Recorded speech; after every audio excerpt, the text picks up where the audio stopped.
सबसे पहले तो सभी का नमस्कार।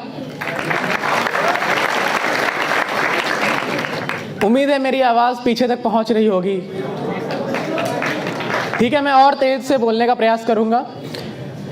सबसे पहले मैं NSCS का बहुत बहुत शुक्रिया अदा करूंगा जिन्होंने मुझे यह मंच प्रदान किया ताकि मैं अपने गृह जिले, मेरी जो जन्मभूमि, मेरी जो कर्म भूमि रही है, वहाँ के निवासियों और वहाँ के लोगों से बात कर सकूं।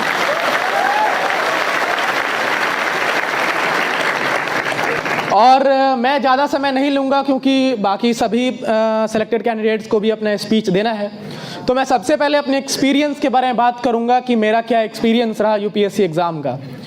जीवन के 18 वर्ष मैंने इसी ज़िले में बिताए हैं, समस्तीपुर में। कक्षा पहली से लेके 12वीं तक शायद यहाँ पे बहुत लोगों को पता होगा केंद्रीय विद्यालय RAU पूसा है, वहीं से मैंने शिक्षा ग्रहण की है।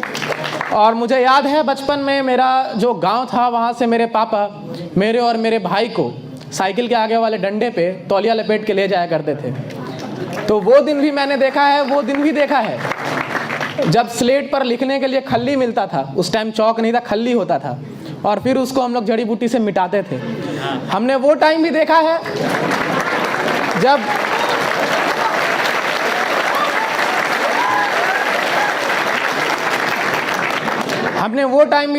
जब आज तो गली गली में मोमोज के दुकान खुल गए हैं। मैंने 10वीं 11वीं तक मोमोज का नाम नहीं सुना था कि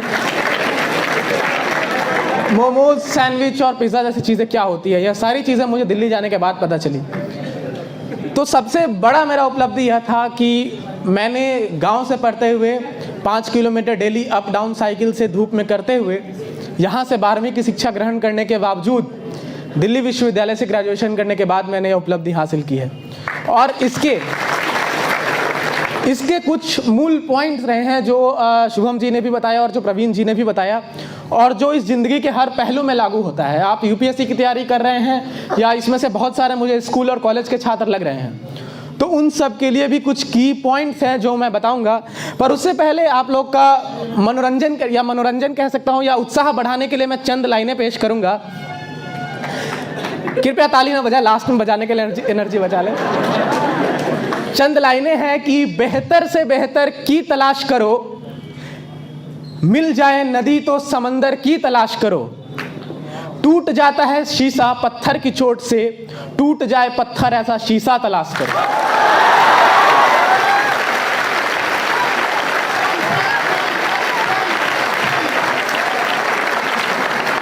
तो ये चंद लाइनें से उम्मीद है कि आप सभी का ध्यान अब मेरे ओर आ गया है, तो अब अपनी बात मैं शुरू करूंगा।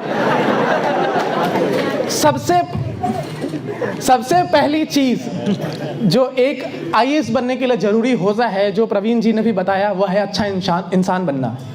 अगर आप अच्छा इंसान नहीं है, आपके ज़िंदगी में डिसिप्लिन और अनुशासन नहीं है, तो आप कुछ नहीं कर सकते, आप आम आदमी बन के रह जाएंगे। तो सबसे ज़रूरी है कि ज़िंदगी के हर पहलू में आप कैसे किसी से बात कर रहे हैं, आप कैसे किसी से पेश आ रहे हैं, आप कैसे अपनी आम जिंदगी को जी रहे हैं, आप कैसे अपने मम्मी पापा से बात कर रहे हैं, आप कैसे अपनी ज़िंदगी को जी रहे हैं, वह सारी चीज़ें UPSC के एग्ज़ाम में रिफ्लेक्ट होंगी। और एक और चीज़ मैं कहूँगा कि अगर आपको IAS बनना है तो एक दिन शायद DM साहब की कुर्सी पर बैठना होगा, तो एक बार यहाँ भी कुर्सी पर बैठने का आनंद ले लीजिए। जो लोग यहाँ पे खड़े हैं कृपया कुर्सी पर बैठ जाएं ताकि पीछे वालों को दिक्कत ना हो। एक नम्र निवेदन है। ठीक है। और कृपया शांति बनाए रखें। मैं यही एक गुजारिश करूंगा कि मैंने पहले ही बात डिसिप्लिन की थी कि अगर आपके ज़िंदगी में अनुशासन नहीं है तो आप कुछ नहीं कर सकते। तो अनुशासन आपको लाना बहुत ज़रूरी है। मैं अपने सबसे पहले शुरुआती जीवन की बात करूंगा कि मेरा क्या जीवन था। मेरे दादाजी आज के टाइम में 95 ईयर्स के हैं, तो उन्होंने मुझे न्यूज़पेपर पढ़ना सिखाया। जब वो पढ़ते थे, जब हम लोग बच्चे थे, क्लास 1 2, बचपन यही मेरा गांव में गुजरा है, तो हम लोग बोरा लेके जाते थे दादाजी के पास पढ़ने। और वहाँ पे अगर होमवर्क नहीं कंप्लीट होता था तो पिटाई भी लगता था, होमवर्क कंप्लीट होता था तो गढ़िया चौक से समोसा लिट्टी आता था। तो हर चीज़ वो मुझे याद है। मुझे यह भी याद है कि बचपन में जब मैं गांव में रहा करता था तो दुर्गा पूजा के टाइम हम लोग अपने भाई बहन के साथ मिलकर रावण तैयार करते थे और खेत में उसको जला देते थे पटाखे लगा के। तो ये सारी चीज़ें, ये सारी गतिविधियां मैंने बचपन में की है। लेकिन एक चीज़ जो मैंने इन सब से सीखी है वह है कि ज़िंदगी में आपको अगर कुछ करना है तो उसके प्रति 100% देना है। बाद में यह नहीं सोचना है कि काश मैं ये कर लेता तो ये हो जाता। वो जो लाइन है कि अगर मैं ये कर लेता तो शायद मैं सफल हो जाता, वो नहीं आना चाहिए आपके ज़हन में। तो ये सबसे इम्पॉर्टेंट चीज़ है। और मैं जो हूँ आज के यूपीएससी के एग्ज़ाम के बारे में एक पर्टिकुलर टॉपिक पे बात करूँगा, जो है समय का मैनेजमेंट कैसे करें, टाइम का मैनेजमेंट कैसे करें। यहाँ पे बहुत सारे कॉलेज में लोग हैं, उनसे मेरी एक ही गुजारिश है, कृपया जल्दीबाजी ना करें। ज़िंदगी में कभी भी आप जल्दीबाजी करिएगा तो आप शिखर तक नहीं पहुँच पाइएगा। जो भी कॉलेज में हैं, जो भी छात्र और छात्राएँ कॉलेज में हैं, उनके लिए सिर्फ एक एडवाइस है कि आप लोग अपने कॉलेज डेज का अच्छे से उपयोग करें। जो भी आपके कक्षा में पढ़ाई हो रहा है, जो भी आपके सिलेबस में है, उसमें अच्छे से पढ़ें। अगर कोई एक्स्ट्रा करिकुलर एक्टिविटी हो रहा है, स्पीच हो रहा है, डिबेट हो रहा है, कंपटीशन, सब में पार्टिसिपेट करें। मैं जब स्कूल में था, कक्षा पहली से लेकर 12वीं तक केंद्रीय विद्यालय में, तो नाच गान तो आता नहीं है, उसके अलावा जितनी एक्टिविटीज़ होता था सब में मैं पार्टिसिपेट करता था। यूनिवर्सिटी में परेड का कंपटीशन हो या फिर डिबेट का कंपटीशन हो या फिर स्पोर्ट्स में टेबल टेनिस या खो खो और कबड्डी खेलना हो, सब में मैं पार्टिसिपेट करता था। तो जो भी स्कूल में है, जो भी कॉलेज में है, हर उन कॉम्पिटिशन्स में आप पार्टिसिपेट करें और उसी से आपके व्यक्तित्व का विकास होगा, उसी से आपके अंदर जो कॉन्फिडेंस है वो आएगा, उसी से आप अलग अलग लोगों से मिलेंगे। और जब आप अलग अलग लोगों से मिलते हैं तो उससे आपके अंदर आत्मविश्वास आता है, और वो आत्मविश्वास इस परीक्षा के लिए ही नहीं, ज़िंदगी के परीक्षा के लिए भी इम्पॉर्टेंट है। आप अगर बैंक की तैयारी कर रहे हैं, एसएससी की कर रहे हैं, आरबीआई, कोई भी चीज़ का एग्जामिनेशन की तैयारी कर रहे हैं, तो वो अनुशासन और वो आत्मविश्वास, वो बहुत ज़रूरी चीज़ है। तो यूपीएससी के लिए मैं 2-3 चीज़ों के बारे में बात करूँगा, जो एक टाइम मैनेजमेंट का जो कंपोनेंट है। मैंने 2017 में यहाँ से 12वीं करने के बाद, मैं यहाँ पे स्कूल टॉपर था, 91% था, तो मुझे दिल्ली विश्वविद्यालय में बीए ऑनर्स पॉलिटिकल साइंस में एडमिशन मिल गया था। और बहुत मैं भाग्यशाली भी हूँ कि एक सिंपल ग्रेजुएट होने के बावजूद 10वां रैंक मैं हासिल कर पाया। तो उसके पीछे 2-3 चीज़ें हैं जो मैं आज आप सबसे शेयर करूँगा। पहला तो ये है कि आप अपने समय की कीमत को पहचानें। आपका एक एक सेकंड, एक एक मिनट, एक एक घंटा वापस लौट के नहीं आने वाला है। आप अगर 1 सेकंड भी व्यर्थ करते हैं तो बाद में वो 1 सेकंड आपका 1 साल बर्बाद कर सकता है।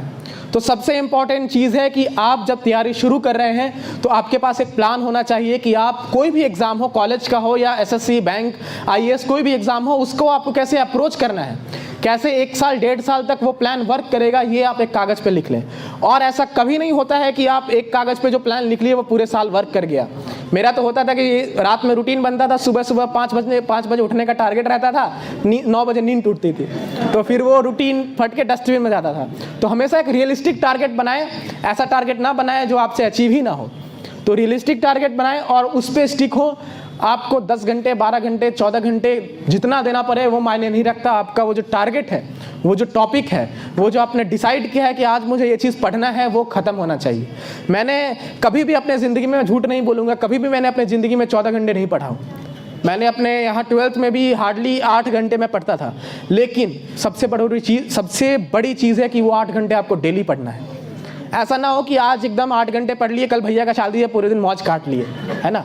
ऐसा नहीं होना चाहिए। आपको डेली पढ़ना है, 7 से 8 घंटे, 9 घंटे अगर आप डेली पढ़ रहे हैं तो दुनिया का ऐसा कोई एग्ज़ाम नहीं है जो आपसे क्लियर ना हो, है ना। तो ये बहुत ज़रूरी चीज़ है। और उसके बाद मैं यही कहूँगा कि अगर आप डेली प्री और मेंस में अगर डिवाइड करें तो शुरू में मैं यह कहूँगा कि प्रीलिम्स को ज़्यादा टाइम दीजिए। जो प्रीलिम्स के स्टैंडर्ड किताब सबको पता होता है, अगर नहीं पता है तो जब मैंने तैयारी शुरू की थी, मैंने यूट्यूब पे हर टॉपर के स्ट्रेटजी वीडियो को देखा था कि उन्होंने कैसे इस एग्ज़ाम को अप्रोच किया, और उसके बाद मैंने सारे वीडियोज़ में से कुछ की पॉइंट्स इकट्ठा कर लिए और फिर मैंने अपना स्ट्रेटजी बनाया।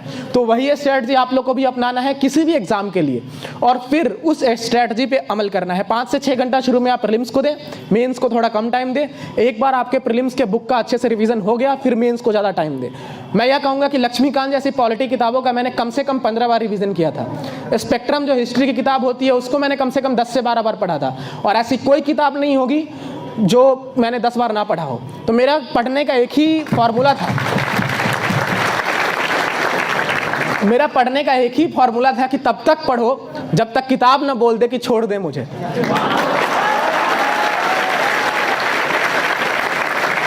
इस तरीके से आप किताब तो कभी बोलेगा ना भाई, कि बोलेगा तो नहीं कि छोड़ दो मुझे, तो पढ़ते रहो। बस सिंपल सा फॉर्मूला है। कोई यहाँ पे, मैंने 15 बार लक्ष्मीकांत पढ़ा है, लेकिन मैं यह कह सकता हूँ कि मुझे सारी चीज़ें उसकी याद नहीं है। मैंने 12 बार स्पेक्ट्रम पढ़ा है, पर मैं यह कह सकता हूँ कि मुझे स्पेक्ट्रम का हर चीज़ याद नहीं है। तो कोई भी यहाँ महाविद्वानी नहीं हो सकता है, बार बार रिवीजन करके ही आएगा। अब बहुत एस्पिरेंट्स मेरे सामने यह सवाल लेके आते हैं कि सर डिस्ट्रैक्शन बहुत होता है, पढ़ने बैठते हैं तो डिस्ट्रैक्शन होता है। अब मैं जब पढ़ता था अपने स्कूल टाइम में, तो पढ़ने के नीचे मोबाइल रखता था, टुन से बजता था, देख लेते थे क्या नोटिफिकेशन आया। तो वो चीज़ नहीं करना है। यूपीएससी या बैंक, एसएससी, कोई भी एग्जाम आप कर रहे हैं तो मोबाइल को अपने से दूर रखें। सोशल मीडिया उस टाइम में डीएक्टिवेट कर दे। जब मैंने अपनी तैयारी की थी, मेरा भी सोशल मीडिया डीएक्टिवेटेड था। लेकिन आज के टाइम में कोई भी टॉपर यूट्यूब के वीडियो से आईएएस नहीं बना है, वो किताबों को पढ़ के आईएएस बना है। तो जब तक आप किताबों को नहीं पढ़ेंगे,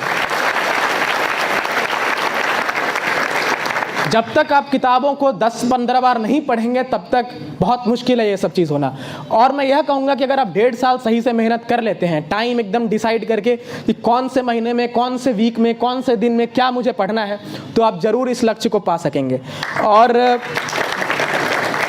मेरी कुछ चीज़ें हैं जो यहाँ पे मेरे हिसाब से कुछ स्कूल में भी हैं, कुछ कॉलेज में भी हैं, तो उनके लिए बस मेरा एक ही वर्ड रहेगा कि आप अपने आखिरी वर्ष में तैयारी शुरू करें, एकदम सीरियस वाला। कि मतलब मैं जब अपने कॉलेज में था तो फर्स्ट सेकेंड ईयर मैंने कॉलेज में जितनी एक्टिविटीज़ होती थी, जितना कॉम्पिटिशन था, मैंने इंटर्नशिप्स किया, मैंने अलग अलग सोसाइटीज़ में पार्टिसिपेट किया, मैंने वहाँ पर लीडरशिप पोजीशन लिया।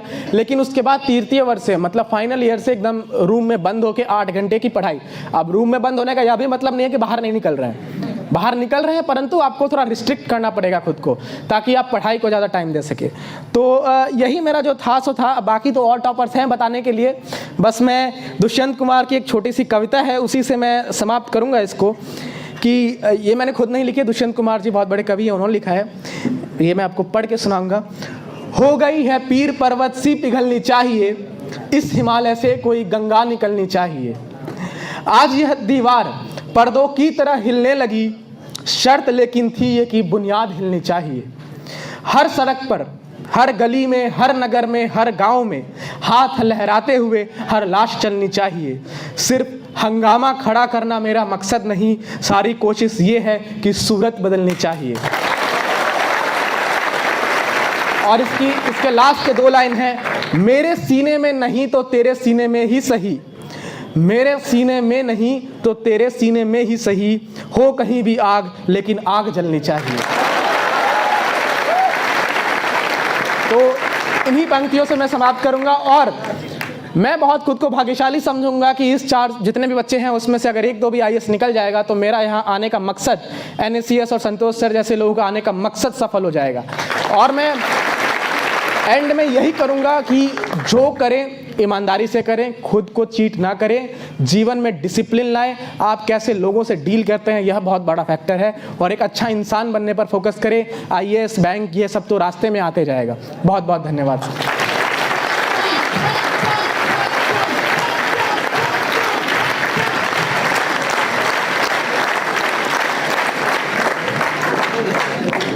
काफी मोटिवेटिंग रहा सत्यम ने ये स्पीच।